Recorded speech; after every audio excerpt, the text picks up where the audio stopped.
तेली ना बनिए। तेली तेल से कभी अपना पैर नहीं धोता, पानी का ही इस्तेमाल करता है। बहुत गहरी और गूढ़ बात है, इसको समझने के लिए आपको दिमाग लगाना पड़ेगा, पर बताऊंगा नहीं, लगाते रहो।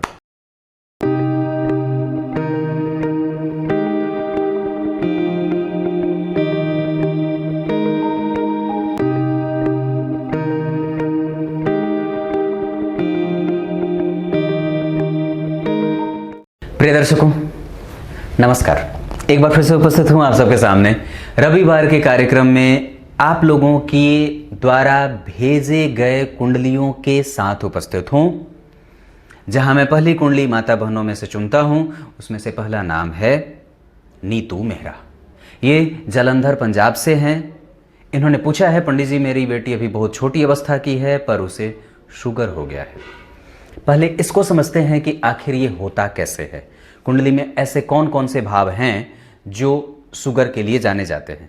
शुगर का जो एरिया होता है वो दरअसल नाभि से ऊपर और हृदय क्षेत्र जो होता है उससे नीचे का होता है। पैनक्रियाज जब अपना काम सही से नहीं करता है तो वो होता है।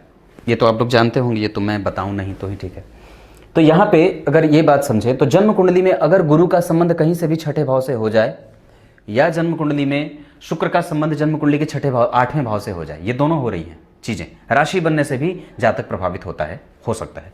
और सबसे बड़ी बात है कि अगर जन्म कुंडली में शुक्र कमजोर होते हों या जन्म कुंडली में छठे भाव के अधिपति अगर कहीं से भी लग्न से संबंध बनाते हों, 8वें भाव के अधिपति से संबंध बनाते हों, तो ये स्थितियां बनती हैं। या पंचम भाव में अगर देखिए तो शनि की स्थिति बन रही है, वो बाल अवस्था के हैं, मूल त्रिकोणस्थ होकर के बैठे हैं। शुक्र अस्त है इनकी कुंडली में, इस वजह से कि शुक्र जब प्रभाव से युक्त होते हैं सूर्य के साथ तो वो शुगर जैसे बीमारियों को देने वाले हो जाते हैं। तो ये तो स्थिति रही। पर ये बात रही कि चलो ये तो दिख रही है बात कि भाई व्यक्ति को शुगर हो सकता है क्योंकि छठे भाव के अधिपति हैं, लीवर से संबंधित वो क्षेत्रों में जाने जाते हैं, गुरु लग्न में बैठे हैं, सूर्य जो है वो जन्म कुंडली में वृद्ध होकर के बैठा है, चंद्रमा उच्च का है पर बाल अवस्था का अष्टम भाव में बैठा है। इस वजह से यहाँ भी अष्टम भाव से भी संबंधित चीजें बन रही है क्योंकि चंद्रमा जो है वो अष्टम भाव में केतु के साथ ग्रहण लगा रहे हैं और यहाँ के अधिपति चतुर्थ भाव में आ रहे हैं। यानी कि व्यक्ति का संबंध जो है वो जीवन में कष्ट से बन सकता है, स्वास्थ्य से संबंधित परेशानियां, लंबी बीमारी का ये घर होता है तो ऐसे दे सकती हैं ये चीजें। तो अब समझने वाली बात है कि आखिर ये कब तक चले। अभी ये लंबा चलेगा, 2034 तक इनकी कुंडली में गुरु की दशा चलेगी। उसके बाद शनि आ जाएंगे तो शनि का भी संबंध जो है वो सप्तम भाव से बन रहा है, तो नीच की दृष्टि से ये संबंध इनको हमेशा लेके चलना पड़ेगा। और अगर उसमें बचना चाहते हैं, इसको कम करना चाहते हैं, तो आपको सबसे ज्यादा जो है वो भगवान को जामुन का फल भोग लगाना चाहिए, जामुन। और गणेश जी की प्रतिमा का प्रत्येक दिन जो है वो आपको भोग लगाने चाहिए, भोग लगाने की स्थिति में जाना चाहिए। गणेश जी को लड्डू और दुर्वा अर्पित करिए। और उसके बाद अगर चाहें तो आप दुर्गा कवच का पाठ कर सकती हैं, जिससे थोड़ा सा स्वास्थ्य को परेशानी से मुक्ति मिल सके। अब आप लोग ना करने लगना, ये जिनकी कुंडली है वही करे तो ज्यादा बढ़िया है। पर ऐसी स्थिति में व्यक्ति को सूर्य की पूजा, व्यक्ति को गणेश जी की पूजा, ऐसे करने से गुरु तत्व की वृद्धि होती है। और ऐसी स्थिति में कि जब व्यक्ति को शुगर की स्थिति बनती हो तो गणेश जी की पूजा की स्थिति बहुत ज्यादा मजबूती से लाभ देने वाली होती है, ये आपको करना चाहिए। पर शादी वगैरह के बारे में अगर विचार कर रहे हैं, अगर विवाह के लिए, तो आपकी कुंडली में अभी गुरु की दशा चल रही है पर वो रोगेश है और लग्न में बैठे हैं। 7वीं दृष्टि से सप्तम भाव को देख भी रहे हैं और 9वीं दृष्टि से भाग्य को भी देख रहे हैं। सप्तम भाव के अधिपति मंगल के साथ इनका संबंध केंद्र में जा रहा है। मंगल उच्च के हैं, सप्तमेश उच्च के हैं, विवाह होने की स्थिति है। गुरु से केंद्र में, लग्न में गुरु, ऐसी स्थिति हो रही है, विवाह हो जाए। पर जन्म कुंडली में वृश्चिक राशि का नीच का राहु बैठा है, यह विवाह संबंधों को देर से लाने वाला बनता है। तो ये स्थिति बनती है। इनको मंत्र का जप करवाइए, गणेश जी के मंत्रों का जप करवाइए, बजरंगबली की पूजा करवाइए। ये बात बन जाए तो जरा अच्छी बात होगी। बजरंगबली के हनुमान चालीसा का पाठ 11 बार प्रत्येक मंगलवार को करने की आवश्यकता बनती है, या प्रत्येक दिन 3 से 5 बार जरूर करवाइए। और गणेश जी के गणेश संकटनाशक स्तोत्र का पाठ इनसे जरूर करवाइए। बाकी इलाज तो आप लोग कर रहे हैं। अभी इलाज में मुझे अगर कुछ दिख भी रहा है तो कुछ दिन के बाद ही, अभी नहीं। अब अगली कुंडली की तरफ पढ़ते हैं। अगली कुंडली है राजकमल व्यास। ये हैं सिकंदराबाद आंध्र प्रदेश से, 4 अप्रैल 1998 सुबह 8:50 आंध्र प्रदेश तेलंगाना। तो ये स्थिति है। अब यहाँ पे ये वृषभ लग्न की कुंडली बनी, लग्न के अधिपति शुक्र जाकर के गुरु के साथ बैठे हैं जो कि अष्टम भाव के अधिपति हैं। अब जरा विचार करना, तो लग्न के अधिपति के ऊपर से राहु केतु का असर हो गया और राहु बैठे हैं चतुर्थ नंबर के चौथे भाव में 5 नंबर की राशि में। यहाँ के अधिपति सूर्य जाकर के लाभ दे रहे हैं। राहु शुक्र के साथ और गुरु के साथ बैठे हैं। धर्म का पाठ पढ़ा करके अपने आप को रखिएगा। कभी भी आपके पास धार्मिकता का आह्वान ही होना चाहिए। राहु गुरु के साथ बैठ जाते हैं तो कई बार व्यक्ति को विधर्मी बना देते हैं और उसको यह सोच लेने की आवश्यकता बन जाती है कि नहीं, मुझे धर्म का पथ कभी छोड़ना नहीं चाहिए। आपकी कुंडली में नौकरी वगैरह के योग अगर देख रहा हूं तो सूर्य जो है डिग्री में 20 अंश के हैं, ये ठीक है। चंद्रमा जन्म कुंडली में शुक्ल पक्ष के अष्टमी तिथि के, ये भी ठीक है। मिथुन राशि है पर उसके ऊपर ढैया है। मंगल जो है वो जन्म कुंडली में बाल अवस्था के हैं, इस वजह से मेहनत थोड़ी ज्यादा करनी होगी। हर पर वो अपनी राशि की तरफ बढ़ रहे हैं, ये भी ठीक है। सप्तम भाव के अधिपति अपने भाव से पंचमस्थ जाकर के गुरु की राशि में बैठे, गुरु भी केंद्र में आ रहे हैं, ये बड़ी अच्छी बात है। नौकरी के योग गुरु शुक्र, आप शिक्षक बनने का प्रयास करिए, या फिर आपकी कुंडली में गुरु मंगल का प्रभाव, गुरु शनि का प्रभाव, सूर्य बुध का प्रभाव, शनि मंगल का प्रभाव, ये सब अच्छे हैं। चतुर्ग्रही योग जन्म कुंडली के लाभ भाव में बैठा, पर स्थिति कमजोर क्यों है जरा विचार करिए। आपकी कुंडली में भाग्येश और कर्मेश अस्त हैं, ये ठीक नहीं होता। आपकी कुंडली में मंगल अस्त है, शनि अस्त हैं और बुध भी अस्त हैं। ये तीनों ग्रह अस्त होने, हालांकि बुध तो फिर भी परिणाम देते रहेंगे, पर फिर भी यहां पे भाग्येश का अस्त होना आपके भाग्य को कमजोर कर रहा है। बजरंगबली की पूजा, उनसे संबंधित दान, मंगल और शनि, बजरंगबली की पूजा जितनी ज्यादा हो सके, प्रत्येक दिन उनके मंदिर का दर्शन और अटेंडेंस लगाइए जाकर के उनके मंदिर में, और चिट्ठी को सही जगह पे भेजने का प्रयास करिए। शनि की दशा चल रही है, अभी आपका वक्त बुरा नहीं चल रहा है, पर शनि की ढैया से हैं आप। आपकी कुंडली के लिए शनि खराब भी नहीं होते हैं। आपकी कुंडली में वो दशम और नवम के अधिपति होकर के लाभ में बैठे हैं, पर वो अस्त हो रहे हैं, इस वजह से आपको कमजोर होने के तरफ या कमजोर होने के प्रभाव में ले जा रहे हैं। जन्म कुंडली में दशम स्थान के अधिपति शनि का अस्त हो जाना, वहां पे गुरु और शुक्र का बैठना, तो लग्नेश का दशम भाव में बैठना ये लक्ष्मी योग बनाता है। और जन्म कुंडली में वो शुक्र उच्चाभिलाषी भी हो रहे हैं। अष्टमेश के साथ युति होने के कारण व्यक्ति के कर्म क्षेत्र में और कैरियर वाला जो पोर्शन है वो देर से मिलता है। मतलब उसमें समझ ही ना पाता है व्यक्ति की मुझे करना क्या चाहिए, आखिर मुझे कौन सा काम करना चाहिए जिससे मुझे कुछ लाभ की स्थिति बने। मतलब उसके सामने ऑप्शन ही नहीं मिलते हैं या प्लेटफॉर्म सही नहीं मिलता है। ऐसी स्थिति में ही आपको भाग्येश को मनाने की आवश्यकता पड़ जाती है, क्योंकि गुरु एक ही बात कहते हैं, और वो ये कि हे विधाता, मेरी स्थिति कभी भी राहु और शुक्र के साथ मत बनाना। पर जरा विचार करिए, आपकी कुंडली में दोनों ही है। मेहनत करने की आवश्यकता है, क्योंकि मंगल अगर अस्त हो जाए तो निस्संदेह व्यक्ति के पराक्रम का परिणाम देर से देता है। और ऐसी स्थिति में कि अगर आपकी कुंडली में मंगल की स्थिति कमजोर हो रही है तो परिणाम देर से मिलने के योग बनते हैं। क्यों, बताता हूं। जन्म कुंडली में बुध अस्त, पंचमेश अस्त है ना, तो यश मिलता नहीं है। उसको देख रहा है तो आपको बुद्धिमान बनने का योग बना रहा है। शनि के साथ बैठा है तो व्यक्ति कंप्यूटर सेक्टर से भी जुड़ करके अगर कोई काम करे तो कर सकता है। मंगल बुध और सूर्य बैठे हैं तो व्यक्ति टेक्निकल क्षेत्रों में भी जाकर के प्रौद्योगिकी, इंजीनियरिंग वगैरह के क्षेत्र में, इंजीनियरिंग कॉलेज में पढ़ाने का काम कर ले तो बड़ी अच्छी बात है। हालांकि आपके पास अभी उम्र है और अवस्था भी है, तो लगे रहिए, लगने का योग है और लगेंगे तो जरूर कुछ हो जाएगा। चंद्रमा ठीक है आपकी कुंडली में, उसको कोई भी परेशानी नहीं है, क्योंकि उस पर गुरु की दृष्टि है। चंद्रमा उच्च की राशि को भोग करके निकला हुआ है। मिथुन राशि पे अभी ढैया चल रही है। हनुमान चालीसा का पाठ, बजरंगबली के मंदिर का दर्शन और सुंदरकांड का पाठ अपनी माता जी से आपके लिए करवाइए। अब अगली कुंडली की तरफ बढ़ता हूं। अगली कुंडली सुयश पटनाकर जी की है। रत्नागिरी महाराष्ट्र से ये कुंडली है। 30 जून 2001 सुबह 4 बजे। इस आधार पर आपकी कुंडली वृषभ लग्न की बनती है। लग्न के अधिपति शुक्र जाकर के जन्म कुंडली में 12 में बैठे हैं, पर कोई बात नहीं है। ये जितना कमजोर हुआ, ये इस चीज को, कमजोरी को सकारात्मक रूप से अपने में बदलाव कर ले रही है कुंडली, क्योंकि ये वर्गोत्तम लग्न की कुंडली होती है। पर कुछ ऐसे योग हैं जो आपको दुष्ट प्रवृत्ति का बनाते हैं, ऐसा मत होइएगा।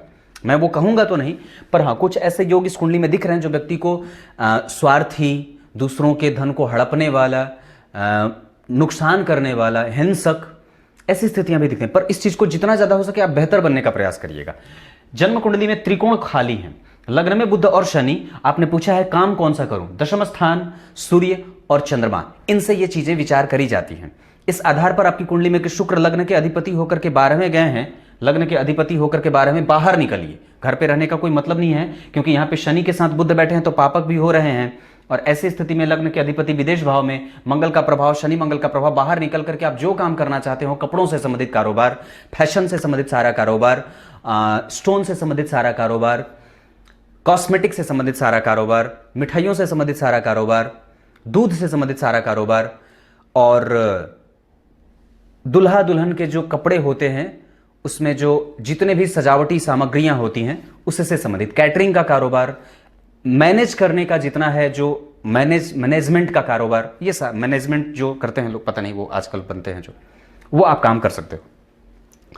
लेकिन अभी दशा चल रही है गुरु की, जो आपकी कुंडली के लिए होते हैं अष्टम और लाभ के अधिपति। इन दोनों भावों के अधिपति होकर के राहु के साथ वो कमजोर दिख रहे हैं, ये नुकसानदायक है, क्योंकि यहां भी वो माता से सुख की स्थिति तो दिखा रहे हैं, पर दशम के अधिपति शनि जाकर के जन्म कुंडली में लग्न में बैठे हैं। लग्न के अधिपति 12वें, दशम के अधिपति का लग्न में बैठना व्यक्ति की कुंडली में कार्मिक होने का प्रमाण देता है।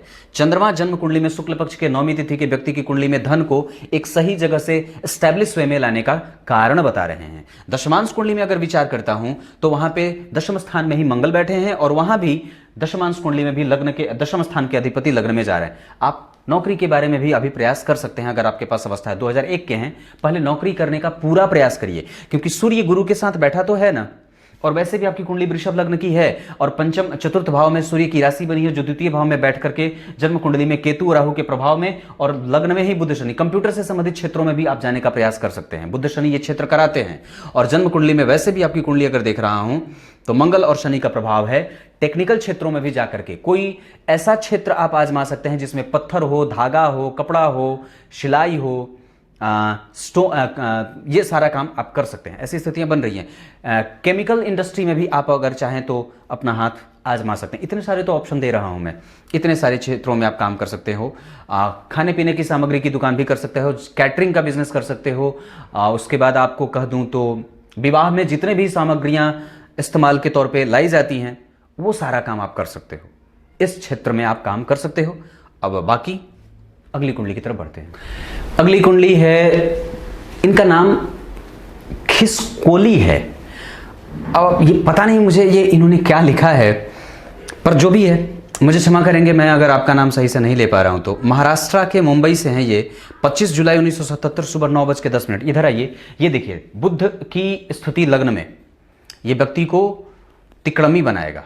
सिंह राशि के अधिपति सूर्य 12वें हैं, शनि के साथ शनि का बल बढ़ा रहे हैं। पंचम भाव के अधिपति गुरु जो हैं वो जन्म कुंडली में शत्रु के घर में बैठे हैं, लेकिन वो ठीक होंगे क्योंकि निकट के होकर के बैठे हैं। शुक्र मंगल का जन्म कुंडली के दशम स्थान में बैठना, शुक्र मालव्य योग के निर्माता, और नवमांश कुंडली में वो नीच के हो जा रहे हैं, इस वजह से संपूर्ण नहीं है। काम को लेकर के असमंजस की स्थिति है, अभी आप नुकसान में चल रहे हैं, 2 साल के बाद लाभ होना शुरू होगा, अभी रुक जाइए। जन्म कुंडली में अष्टम भाव में यहाँ पे केतु बैठे हैं, जब बिठाने वाले निखिल जी नहीं बिठाए हैं, यहाँ छूट गया है, यहाँ राहु है, यहाँ केतु है। ये जब केतु की दशा आएगी तब कुछ लाभ दिखे। गुरु की स्थिति है पंचमेश ठीक है, पर कमजोर है, बाल अवस्था के हैं, आधा फल कर रहे हैं। चंद्रमा है कमजोर, इस वजह से वो उसमें नुकसान कर रहा है। लग्न है कमजोर क्योंकि 12वें जा रहे हैं। ऐसी स्थिति में थोड़ी सी संकट की स्थिति बनती है, तो नुकसान होने की संभावना बहुत ज्यादा प्रबल रूप से देखी जा रही है। शुक्र कमजोर, मंगल भी जन्म कुंडली में अष्टम भाव में चले जा रहे हैं, इस वजह से बहुत ज्यादा लाभ नहीं है, सामान्य लाभ है। आप सूद पे पैसे देना चाहते हो तो दे सकते हो, पर वहां पे चूंकि गुरु बैठे हैं इस वजह से वो भी इजाजत बहुत कम देते हैं। घुसखोरी का काम आपकी कुंडली में अष्टम भाव से बनता है, यहाँ पे अष्टम भाव के अधिपति लाभ में गए हैं, इस वजह से लाभ को कमजोर कर रहे हैं। तो थोड़ा और कोई दूसरा सेक्टर हो तो उसमें आजमा लीजिए हाथ, पर इधर बहुत ज्यादा लाभ तो मैं नहीं देख रहा हूं। अगर होगा तो 2 साल के बाद, 2022 के 5वें-6ठे महीने या फिर 22 के 9वें महीने के बाद, अभी नहीं, रुक जाइए। अब अगली कुंडली की तरफ बढ़ता हूं। अगली कुंडली है प्रतिमा उपाध्याय, पटना बिहार से। ये हैं 13 जुलाई 1986 सुबह 9:45। इस आधार पर आपकी कुंडली सिंह लग्न की बनती है। क्रोध कम करिए, सुंदर हैं आप जो भी हैं, अच्छे हैं देखने में, क्योंकि गुरु और शुक्र का प्रभाव है तो व्यक्ति को बुद्धिमान और विद्यावान बनाता है। शनि अच्छे हैं, पर ये ठीक नहीं है। यहाँ पे यहाँ के अधिपति सूर्य जो मंगल हैं वो बदल रहे हैं, मतलब शनि यहाँ पे बैठे, ये कहाँ के अधिपति रोगेश आकर के बैठे। सरकारी नौकरी का प्रयास करिए, लाभ मिलेगा। पैतृक संपत्ति का लाभ भी है। सबसे अच्छी जो बात है वो ये है कि राहु भाग्य भाव के अधिपति मंगल की राशि में, जहां के अधिपति त्रिकोण में बैठे हैं, ये बड़ी अच्छी बात है। ये कुंडली में लग्न में केंद्र, त्रिकोण में केंद्र और त्रित्रिकोण में राहु, ये धार्मिक और बहुमुखी बनाता है। व्यक्ति बड़े लेवल पे नाम कमाने वाला होता है। साथ ही साथ जन्म कुंडली में बुध और चंद्रमा का शुभ कर्तृयोग, लग्न में शुभ ग्रह का बैठना। आपने मुझे कही है बात कि पंडित जी मेरी बेटी की कुंडली नहीं देखी, अच्छी है, चिंता मत करिए, क्योंकि सूर्य यहाँ बैठे हैं और ये व्यक्ति को बुद्धिमान बना रहे हैं। जहाँ बुद्धिमान होने का प्रमाण यहाँ गुरु शुक्र देख रहे हैं, मैंने कल ही के कार्यक्रम में बताई थी बात। यहाँ पे शनि बैठे हैं, बुढ़ापे में कष्ट ना हो इस वजह से बैलेंस हमेशा बनाकर, पर ये भी बहुत छोटे हैं, 1986 के हैं ये, छोटे तो नहीं हैं, पर जो है वो बैलेंस बना करके रखना चाहिए। इस भाव को पाप कर्त्री लग रहा है, पर वो त्रिकोणेश है, इस वजह से थोड़ा कम हो जाएगा। लग्न में शुक्र, चंद्रमा धन भाव से व्यक्ति को मजबूत बना रहा है। धन भाव के अधिपति बुध जाकर के जन्म कुंडली में बैठे हैं व्यय भाव में, और वहां के अधिपति धन में, इस वजह से धन का आवागमन होता रहेगा। व्यक्ति धन कमाएगा, खर्च भी करेगा। वाणी अच्छी है, चेहरा स्पष्ट है, साफ है, सुंदर है, मन को अनुकूल करने लायक है और बेहतर है। मेहनत भी करेगा। लग्न में शुक्र बैठे हैं, व्यक्ति को धनाढ़ भी बनाएगा। क्लियर है? अब नीचाभिलाषी हैं तो थोड़े बहुत कमजोर भी हो सकते हैं, पर ऐसे कोई विशेष बात नहीं है। राहु की दशा है अभी और चलेगी अभी 2023 तक, पर अगर 3 सालों के लिए अगर आप कुछ पहनना चाहते हैं तो क्लास वर्थ पहन लीजिए। पर एक बात और है, जन्म कुंडली में सूर्य का 11वें भाव में बैठना, बुध की राशि में, और बुध का जन्म कुंडली में 12वें जाना व्यक्ति को वाचाल बना देता है। और ऐसी स्थिति की जन्म कुंडली में सूर्य के आगे जब 2 शुभ ग्रह बैठे हों तो ये बहुत अच्छी बात हो जाती है। ये बहुत अच्छी बात हो जाती है, ये बड़ी अच्छी बात है।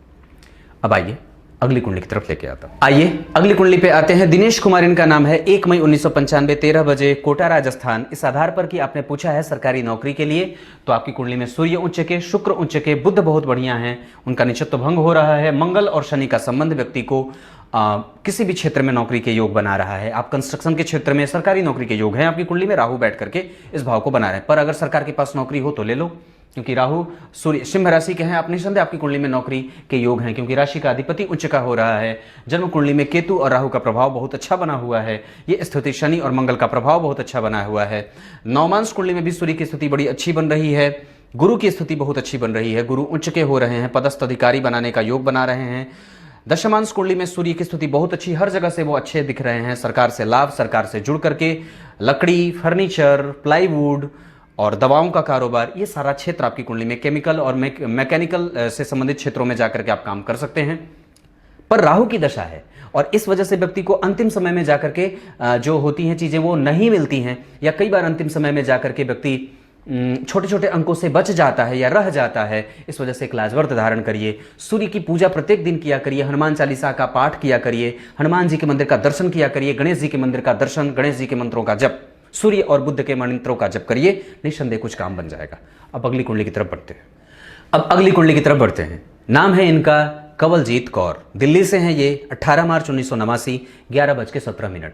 इस आधार पर आपकी कुंडली बनती है मिथुन लग्न की। लग्न के अधिपति भाग्य भाव में बैठे हैं। ये बहुत अच्छी बात है, जहां व्यक्ति को सैद्धांतिक, धार्मिक, आध्यात्मिक और धर्म को मानने के साथ साथ व्यक्ति बहुत ही ब्रॉड लेवल पे सोचने वाला होता है। शुक्र और बुध का एक साथ जन्म कुंडली के भाग्य भाव में बैठना व्यक्ति के नैसर्गिक रूप से भाग्यवादी होने का प्रमाण देता है। साथ ही साथ जन्म कुंडली में मंगल और गुरु का एक साथ 12वें भाव में बैठना व्यक्ति को जितना पॉजिटिविटी मिलना चाहिए उतना नहीं मिलता है। यहाँ पे 6ठे भाव के अधिपति होते हैं, मंगल 12वें भाव में गए हैं, इस वजह से मांगलिक दोष भी पैदा होगा। हालांकि अब अगर मैं बात करूं तो जन्म कुंडली के 10वें स्थान में सूर्य उच्चाभिलाषी हो रहे हैं और बनते हैं वो पराक्रम भाव के अधिपति, 10 में आए हैं। अपना खुद का काम व्यक्ति अगर कर ले तो बहुत अच्छी बात है। वैसे एक बात जो कि इस कुंडली में समझने वाली है, नवमांश कुंडली में जो स्थिति बन रही है उसके आधार पर तुला लग्न का नवमांश बन रहा है, जाकर के जन्म कुंडली के भाग्य भाव में बैठे हैं और गुरु 6ठे भाव में जाकर के बैठ रहे हैं, 6ठे भाव के अधिपति होकर के बुध के साथ। लग्न के अधिपति और उस पे चंद्रमा का प्रभाव जो कि जन्म कुंडली का दशमेश है। ये ठीक है, चंद्रमा और शुक्र का संबंध, आप अपने हिसाब से पति को खूब प्रेम करो और करने वाले बनते भी हो, पर अगर कुंडली मिला लेंगे तो ज्यादा बढ़िया रहेगा, क्योंकि राहु और केतु का संबंध यहाँ पे ठीक हो, ये ठीक नहीं होता। और कई बार जो है वो मंगल का प्रभाव यहाँ पे भी लग्न को प्रभावित कर रहा है। ऐसी स्थिति है, गुरु 6ठे में प्रतियोगिता कर रहे हैं, इस वजह से नीच के गुरु अपने राशि के हैं, बुध के साथ बैठे हैं, तो यहाँ पे ये समस्या एक दिख रही है। शनि 12वें भाव में हैं और वो जन्म कुंडली के सुखेश होते हैं, इस वजह से कई बार कष्ट की स्थिति बनती है। सुख भाव के अधिपति शनि 12वें, ये ठीक नहीं होता है। और जन्म कुंडली में राहु केतु का असर भी है 4थे और 10वें भाव पे, तो इस वजह से ये गड़बड़ हो रही है चीजें। पंचम भाव के अधिपति 12वें, 4थे भाव के अधिपति 12वें जा रहे हैं। ऐसी स्थिति में प्रेम आप तो करोगे पर कोई गारंटी नहीं है कि वो करे, इस वजह से कुंडली मिला करके ही, हाँ निस्संदेह कुंडली मिला करके विवाह करा जा सकता है। अगर कुंडली अच्छे अंकों से मिल रही हो तो दाम्पत्य को फ्लरिश करने में कोई दिक्कत नहीं है, क्योंकि पंचम भाव के अधिपति शुक्र त्रिकोण में बैठे हैं, त्रिकोण में बैठे हैं, बुध के साथ लग्नेश पंचमेश का योग बनना ये अच्छा माना जाता है। इससे दाम्पत्य को सुखद करार दिया जा सकता है। अब आगे बढ़ते हैं। अगली कुंडली पायल तथागर जी के आईडी से हितेश तथागर जी की है। ये हैं भावनगर गुजरात से। 2 जुलाई 1965 सुबह 7 बजे। इस आधार पर आपकी कुंडली बनती है मिथुन लग्न की। व्यवसाय करिए, बहुत बढ़िया है, कर भी रहे हैं, पर अभी राहु की दशा चल रही है। सीधी सी बात बता दूं, राहु 2019 से आपको परेशान कर रहे हैं, और अभी अगर ये ठीक होगा तो 2024 से। बीच में थोड़ी सी चीजें ठीक होंगी 2022 के पहले महीने से। इस दौरान आपको लाजवर्थ जितनी जल्दी हो सके धारण करना चाहिए। गुरु राहु हैं, पूजा करिए, गणेश जी की पूजा। अब यही तो वक्त है पूजा करने का। अब यही देखिए, एक बात और बताता हूं। तेली के घर में तेल रहेगा तो क्या वो उससे पैर धोएगा? नहीं ना। पैर धोने के लिए तो पानी का ही इस्तेमाल करेगा। अगर ग्वाले के घर में गाय के दूध की भरमार है तो मेरे यहां गांव में कहा जाता है दूध तो इतना है कि दूध से हम कुल्ला करते हैं। पर क्या वाकई करते हैं? नहीं। वास्तव में ही मानव का जीवन यूं ही बर्बाद करने के लिए नहीं मिला है। इसका सही सदुपयोग यही है कि समय रहते नहीं, समय के शुरुआत में ही परमात्मा की शरणागति और परमात्मा को हमेशा याद करते रहो, उसको याद करते रहो, उसको याद करते रहो, उसको याद करते रहो। पर अगर नहीं करोगे, जीवन भर पैसा जोड़ोगे तो एक ना समय तो करना ही पड़ेगा। तो कर लीजिए, वक्त आ गया है। अब अंतिम समय में राहु की दशा जो चलेगी वो आपको आपके वास्तविक जीवन का बोध कराने के लिए आई है। भागते रहे थे, अब स्थिर होना पड़ेगा। राहु की दशा है, निस्संदेह व्यक्ति को उठापटक की स्थिति में लेके आएगा, क्योंकि राहु आपकी कुंडली में 12 में बैठे हैं गुरु के साथ, और गुरु सकारात्मक है नहीं क्योंकि वो शुक्र की राशि में बैठे हैं। गुरु बुध, हालांकि व्यक्ति ने धन जबरदस्त कमाए हैं। बुध, चंद्रमा और शुक्र की स्थिति यहाँ पे धन भाव में बड़ी बेहतरीन है, और यहाँ पे लग्न में सूर्य व्यक्ति को बहुत बढ़िया, मंगल बढ़िया, लकड़ी का कारोबार ये करना, ये सारी चीजें बहुत अच्छी हैं। पर अब आपको दूर जाना पड़े, अपने काम को थोड़ा दूसरे जगह ले जाकर के स्थापित करिए, थोड़ा सा नाम वगैरह बदल करके देखिए, अब कुछ तिकड़म भिड़ाना पड़ेगा। पर इस सबसे ज्यादा जरूरी है भगवत की शरणागति। राम रक्षा स्तोत्र का पाठ करिए प्रत्येक दिन कम से कम 3 बार, और उसके बाद गणेश चतुर्थी का व्रत शुरू करिए, ये जरूरी है। अब अगली कुंडली की तरफ बढ़ते हैं। तेली ना बनिए। तेली तेल से कभी अपना पैर नहीं धोता, पानी का ही इस्तेमाल करता है। बहुत गहरी और गूढ़ बात है, इसको समझने के लिए आपको दिमाग लगाना पड़ेगा, पर बताऊंगा नहीं, लगाते रहो। अगली कुंडली की तरफ बढ़ते हैं। अगली कुंडली दीपक पटेरिया जी की है। ये हैं मध्य प्रदेश के सागर से, और इन्होंने अपनी पत्नी की भी कुंडली भेजी है। इनके बड़े भाई साहब हैं, उन्होंने इन दोनों की कुंडली भेजी है। क्या है इनका नाम, जिन्होंने कुंडली भेजी है मुझे? मनोज शास्त्री पटेरिया। पंडित हैं ये, पंडित जी हैं, और बहुत अच्छे भागवत कथा के ये वाचक हैं। बहुत, सबसे पहले तो मैं आपको प्रणाम करता हूं। पर आपने दोनों लोगों की कुंडली भेजी है। दीपक जी की कुंडली है, उनका डेट ऑफ बर्थ है 3 मई 1975, 12:30 सागर मध्य प्रदेश, और इनकी पत्नी की कुंडली है, प्रतिभा नाम है इनका, 23 दिसंबर 1978, 18:10 दामोह मध्य प्रदेश। देखिए, दोनों ही कुंडलियों को देखने के बाद इस निष्कर्ष पे पहुंचने की स्थिति बनती है कि दोनों ही कुंडली संतान को लेकर के थोड़ी सेंसिटिव हैं, कमजोर। दोनों, मंगल जहां जातिका की कुंडली में कमजोर है, मंगल रज होता है। शुक्र जहां जातक की कुंडली में या पंचमेश जातक की कुंडली में कमजोर, राहु का प्रभाव वहां पे बहुत जबरदस्त है। और पंचमेश पति की कुंडली में, दीपक जी की कुंडली में मतलब अष्टम भाव में बैठे हैं। देखिए, पंचमेश अष्टम भाव में, इस पे बुध और राहु का प्रभाव। अष्टम भाव के, पंचम भाव के अधिपति मंगल 12 अष्टम भाव में। गुरु स्वग्रही हैं पर वो पाप कर्त्री में भी फंसे हैं। और उसके बाद गुरु की उच्च दृष्टि है, सुख है पर विलंब से। पर अब कितना विलंब भाई? तो आपकी कुंडली में शनि की दशा चल रही है, अभी ये देने लायक बन नहीं रहे हैं। अगर पत्नी की कुंडली में देखता हूं तो वहां पे गुरु की दशा चल रही है, जो कि दशमेश और सप्तमेश होते हैं, और वो गुरु उच्च के हैं। पत्नी की कुंडली में फिर भी ठीक है, पर मंगल उनका अस्त हो रहा है। देखिए, पति की कुंडली को बीज कुंडली कहा जाता है, और पत्नी की कुंडली को क्षेत्र कुंडली कहा जाता है। क्षेत्र कुंडली अगर कमजोर रहती है तो कई बार गर्भाधान सही से नहीं होता है। बीज कुंडली अगर कमजोर रहती है तो कई बार गर्भाधान सही से नहीं होता है टाइम पे। उसके लिए आपको निस्संदेह सबसे पहले तो इसमें देवगुरु बृहस्पति को मनाना होगा, संतान के कारक हैं। उसके बाद बजरंगबली की आराधना करनी चाहिए, और उसमें से भी ज्यादा गणेश जी की पूजा करनी चाहिए। 3 देवताओं को आराधित करिए। और उसमें सबसे ज्यादा अगर प्रबल रूप से मैं देख रहा हूं तो पति की कुंडली में राहु का नीच का बैठना होना वो सबसे ज्यादा खतरनाक है। उसकी शांति अगर हो सके तो करा लीजिए, ये बात बनती है। ऐसे आपकी कुंडली में सूर्य उच्च का है, ये बहुत बढ़िया होता है। चंद्रमा शत्रुग्रही, मंगल शत्रुग्रही, ये कमजोर, मंगल शत्रु के घर में और अष्टम में बैठे, ये कमजोर, और नीच का राहु इससे परेशान कर रहा है। गुरु पुत्र के कारक होते हैं, भाग्य भाव में बैठ करके जन्म कुंडली में नवी दृष्टि से इसे देख रहे हैं, पर उनकी इकलौती दृष्टि नहीं है, इस पर शुक्र बुध राहु केतु सबका प्रभाव है। शनि गुरु से केंद्र में, शनि जो है वो जन्म कुंडली के बनते हैं सप्तम भाव के अधिपति, वो 12 में, कई बार ये मनचाहा परिणाम नहीं देते। शुक्र बुध और केतु की स्थितियों में हालांकि कोई भी ग्रह अस्त नहीं है आपकी कुंडली में, पर फिर भी परिणाम में देर, पंचम इसका अष्टम में जाना, और ये स्थिति बनती है। अब इसमें शांति आपको राहु की करा लेनी चाहिए, या शिव जी की पूजा भी कर लीजिए। हालांकि इसके लिए सबसे ज्यादा जो प्रामाणिक होगा मैं वो समझता हूं बजरंगबली की पूजा और गणेश जी की पूजा, इन दोनों को मनाइए और अच्छे किसी डॉक्टर से मिलिए, क्योंकि इनकी कुंडली में शुक्र जो है वो स्वराशि का बैठा है बाल अवस्था में, पर वो बुध के साथ बैठा है, कई बार वो नुकसान करता है इस वजह से। अब अगली कुंडली की तरफ बढ़ता हूं। अगली कुंडली शैला निम्बालकर जी की है, महाराष्ट्र के सोलापुर से है, 11 अक्टूबर 1992 9:07। इस आधार पर आपकी कुंडली वृश्चिक लग्न की, पर केंद्र बिल्कुल खाली और बिल्कुल शुक्र बुध 12 में। पर एक बात जो कि बन रही है कि व्यक्ति के ऊपर से, अभी जातिका के ऊपर से चल रही है शुक्र की दशा, जो बनते हैं सप्तम भाव के अधिपति, प्रेम विवाह के दौर पैदा कर रहे हैं, और जन्म कुंडली में शुक्र बुध दोनों 12 में। थोड़े से विलंब की स्थिति भी बन रही है, क्योंकि राहु यहां से संबंध आने नहीं देते हैं। जन्म कुंडली में सूर्य और गुरु का संबंध जन्म कुंडली में चंद्रमा से बन रहा है, पंचम भाव में चंद्रमा मीन राशि के, जहां से गुरु का गोचर अभी पीछे जा रहा है, थोड़े इंतजार के बाद, परंतु विवाह के योग इस साल के बाद बन जा रहे हैं। निसंदेह आपकी कुंडली में शुक्र में मंगल 2021 के 10वें महीने में आएंगे, और वो मंगल जन्म कुंडली में जाकर के बैठे हैं अष्टम भाव में। अष्टम भाव में बैठे ग्रह भी कभी कभी विवाह कराते हैं, और अष्टम भी विवाह कराते हैं। दशम भाव के अधिपति में अष्टम भाव का गोच अगर हो जाए गोचर, या फिर ऐसी स्थितियां उनका संबंध किसी भी तरीके से बन जाता है महादशा अंतरदशा आदि में, तो विवाह होने की संभावनाएं बढ़ जाती हैं। हालांकि आपकी कुंडली में सप्तम भाव के अधिपति जो है वो एक्टिव हैं, शुक्र विवाह कराते हैं, अभी विवाह का वक्त आया ही है, तो निस्संदेह आपको परेशान नहीं होना चाहिए। आपकी कुंडली में विवाह का योग है। दाम्पत्य भी वैसे मैं देख रहा हूं तो स्वग्रही मंगल लग्न कुंड नवमांश कुंडली में चंद्रमा लग्न के अधिपति होकर के जाकर के छठे भाव में बैठे हैं, जहां के अधिपति गुरु स्वयं छठे भाव में के अधिपति होकर के अष्टम में बैठ रहे हैं। थोड़ी सी समस्या भी बनेगी, कुंडली मिलाकर के विवाह करना चाहिए, हालांकि दाम्पत्य आपका खराब नहीं है, ये बात बनती है। आज के कार्यक्रम के लिए बस इतना ही, तब तक के लिए इजाजत दीजिए। इन 10 कुंडलियों के साथ आया था मैं, अब कल एक बार फिर से उपस्थित होंगे आप सबके सामने, तब तक के लिए बहुत बहुत नमस्कार।